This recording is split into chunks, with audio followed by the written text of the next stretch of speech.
Hai semuanya,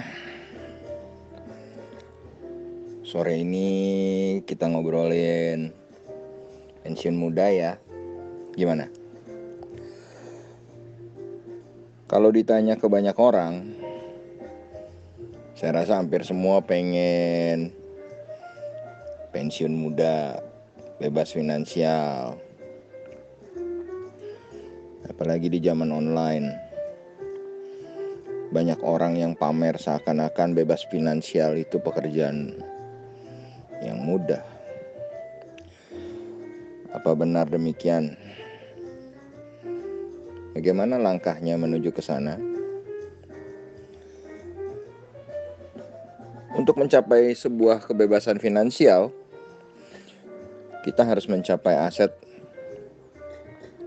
yang bisa menghasilkan pendapatan konsisten untuk membiayai pengeluaran kita. Berapa targetnya? Semua balik lagi tergantung pengeluaran kita. Kalau di saham, di trading saham ada yang bilang trading for living. Ya, hasil tradingnya harus memenuhi living cost-nya. Kalau nggak trading for living namanya. Jadi untuk mencapai target aset tersebut, berarti kita harus melakukan dua hal. Yang pertama, cutting expenses, melakukan penghematan terhadap pengeluaran yang nggak perlu, yang akan membuat peningkatan aset kita melambat atau malah turun. Which is ini sangat susah ya. Yang ada bukannya hemat, malah banyakkan orang boros, gesek kartu kreditnya kesana kesini. Cicil ini, cicil itu. Gonta-ganti mobil. Mungkin banyak yang gak sadar kalau orang gonta-ganti mobil itu ruginya banyak sekali.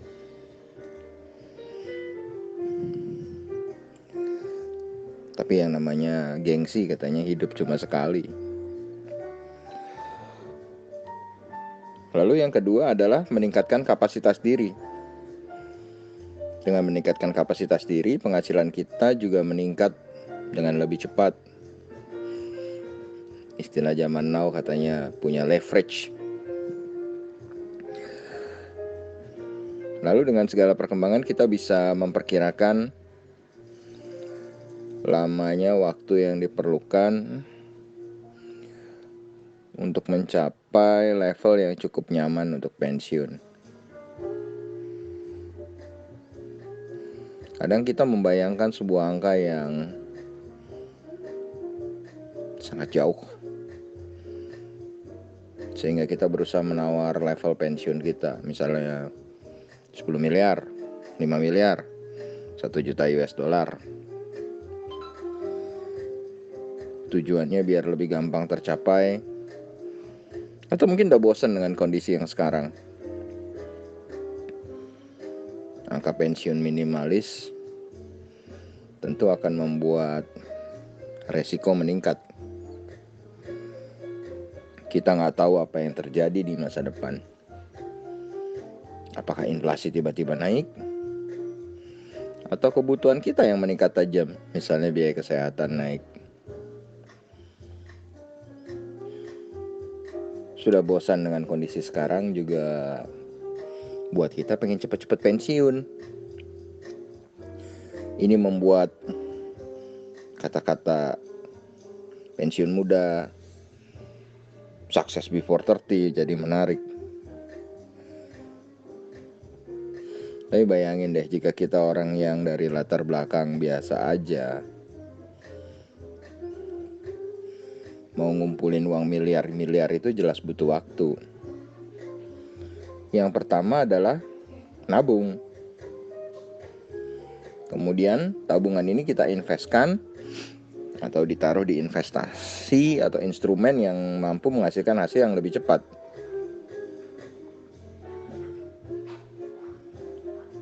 Sekarang orang biasa bagi kita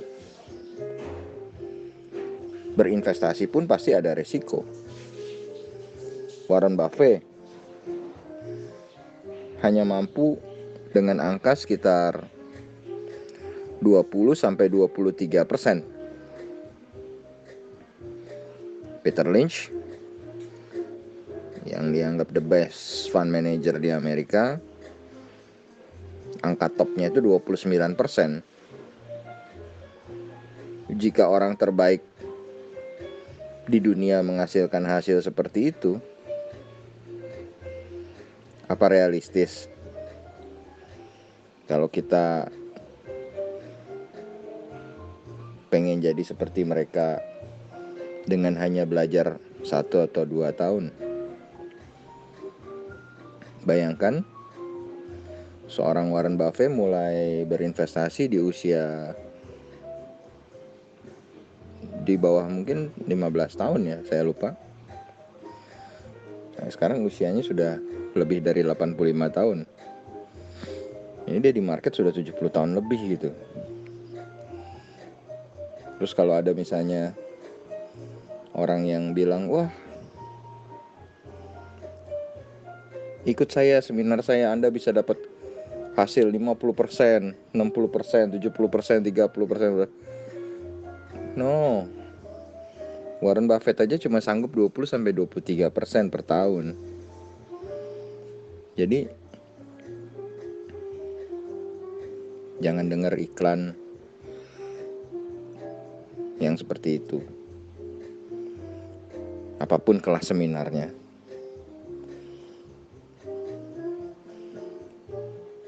Nah, sekarang bayangkan kalau Warren Buffett aja butuh waktu dan hanya menghasilkan 20-23% per tahun,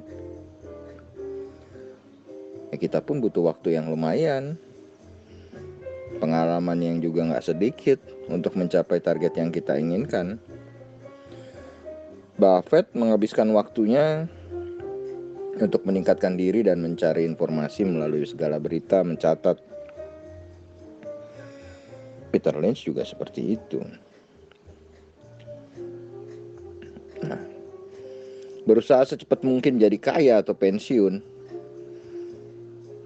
malah jadi kadang menjadi masalah yang sangat krusial.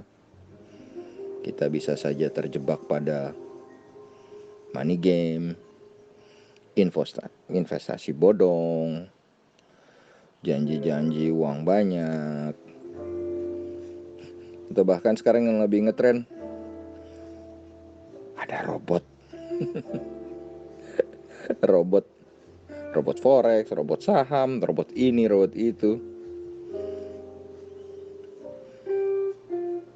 Ya simpelnya, kalau robot itu bagus banget, kenapa harus dijual? Kenapa dia nggak pakai sendiri? Dan kalau dijual, kenapa murah banget jualnya? Jualnya harus yang mahal dong, kan mesin uang. Banyak orang mempercayai metode yang salah dalam berinvestasi.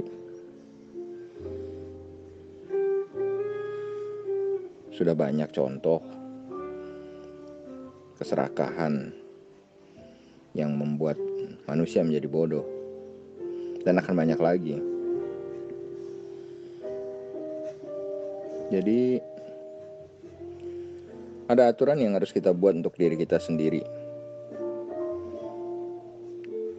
yaitu kita punya standar tindakan yang kita lakukan dan batasan yang kita lakukan pada orang lain.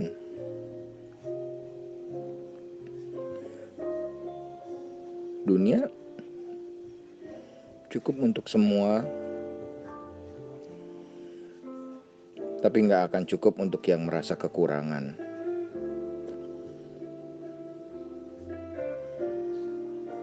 Banyak orang fokus untuk meningkatkan aset, tapi lupa melindungi aset. Kita selalu berusaha untuk maju, tapi akan susah maju kalau tidak berusaha mencegah kebocoran. Banyak orang bilang, wah, hal-hal negatif itu menghabiskan banyak uang. Tapi yang paling menghabiskan adalah kesalahan investasi. Memang kalau kita bilang nggak ada sesuatu yang sempurna, semua ada resiko. Taruh uang di bank, banknya bisa bangkrut. Walaupun dijamin LPS,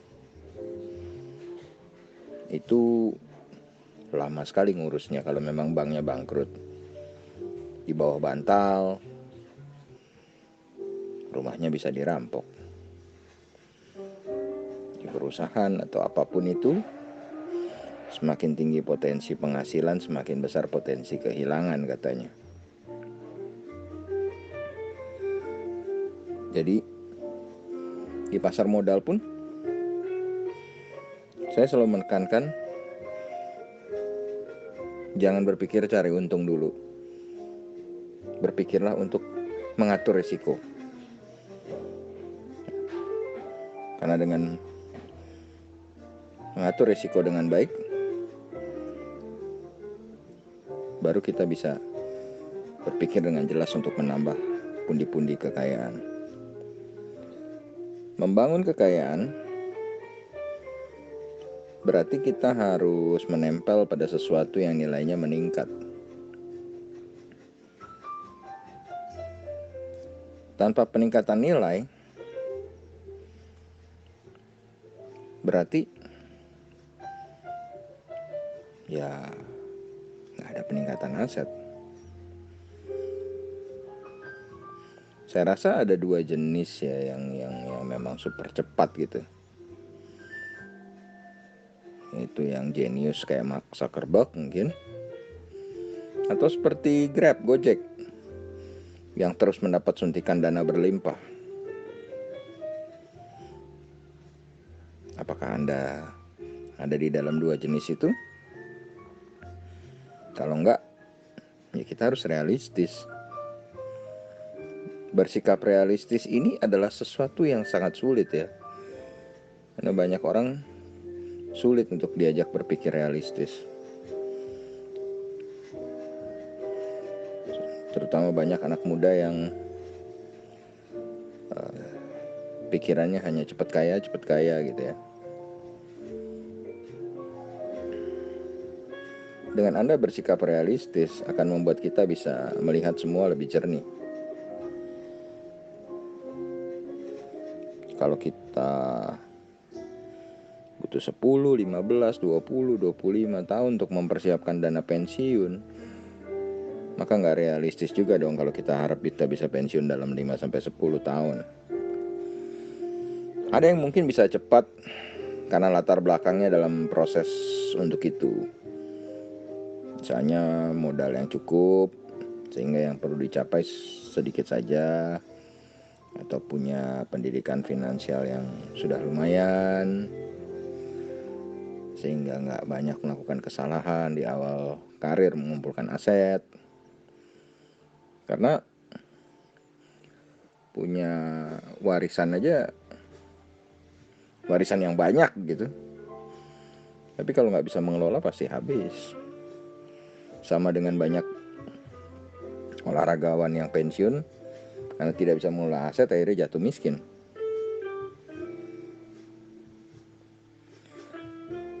Kalau Anda nggak punya pengalaman atau hanya sedikit pengalaman, mulai dari kecil adalah yang terbaik. Kita melakukan banyak kesalahan mungkin, tapi nggak sampai membuat kapal kita karam. Setiap kesalahan yang kita lakukan akan menjadi pelajaran. Kita boleh membaca buku dari yang telah berhasil, tapi kita belajar dari kesalahan yang mereka lakukan. Jadi selama perjalanan mengumpulkan aset, kita akan terus-menerus menyesuaikan kecepatan, arah kapal. Tapi yang paling penting adalah menjaga keutuhan kapal kita. Jangan sampai karam. Nggak ada gunanya kita hari ini mencapai kecepatan 100 km, tapi besoknya kapal kita karam. Sama juga di investasi, nggak ada gunanya profit besar hari ini, tapi bulan depan udah berhenti. Berhenti karena rugi, karena bangkrut. Berhenti sebelum mencapai target angka pensiun. Saat ini zaman internet. Hati-hati, banyak yang menjanjikan hal-hal yang tidak realistis, seminar-seminar yang tidak realistis, kelas-kelas yang tidak realistis. Kalau Anda ingin belajar, carilah pelajaran yang realistis dan yang mengedepankan risiko. Jangan pernah membandingkan Anda dengan orang lain, karena kita semua punya latar belakang yang berbeda, tingkat pendidikan yang berbeda, tingkat keekonomian yang berbeda, dan setiap orang punya waktunya sendiri dalam mencapai hasil yang diinginkan. Yang perlu kita bandingkan adalah apakah kita lebih maju dibanding diri kita yang kemarin. Howard Marks pernah mengatakan bahwa pencapaian kita seharusnya diukur dengan diri kita sendiri, bukan dengan orang lain. Kita harus secara konsisten melakukan pengecekan apakah kita selalu berada di jalur untuk mencapai tujuan besar kita. Selalu cek pengeluaran kita, pendapatan kita, pertumbuhan aset kita. Tujuan besar ini akan kita gunakan sebagai pedoman dalam melakukan tujuan jangka pendek yang lebih kecil dan gampang. Asal selalu kita perhatikan, tujuan jangka pendek kita haruslah menunjang tujuan jangka panjang kita. Jangan sampai misalnya kita dari Jakarta pengen ke Bali, harusnya kan terus ke timur ya. Tapi jangan malah nanti sesudah jalan mungkin sampai Jawa Tengah kita melenceng dulu kemana, nanti kita sudah sampai Surabaya melenceng lagi. Jadi dalam berinvestasi tujuan kita adalah untuk membentuk sebuah kebun uang. Jadi apakah tujuan besar kita? Tujuan besar kita adalah untuk memiliki aset yang cukup untuk kita pensiun. Itu betul, tapi harus bersikap realistis dan harus berusaha terus merasa berkecukupan dan berbahagia menjalaninya. Karena kalau Anda menjalaninya terlalu berlebihan dan terhimpit stres, kemudian Anda jatuh sakit atau stroke, nggak bagus juga.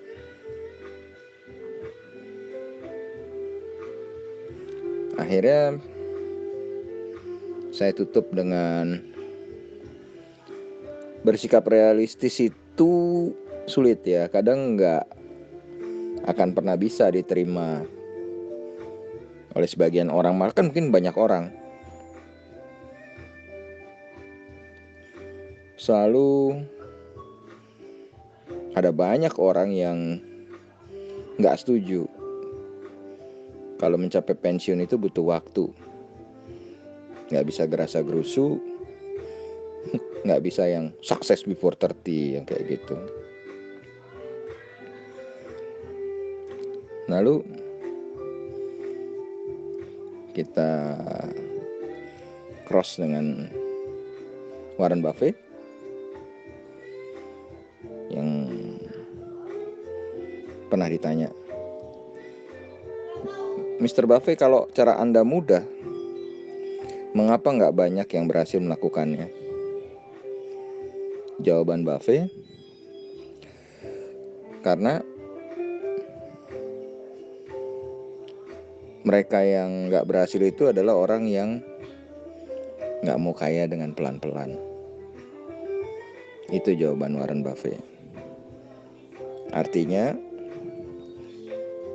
hampir kebanyakan orang pengennya cepat, instan. Padahal yakinlah,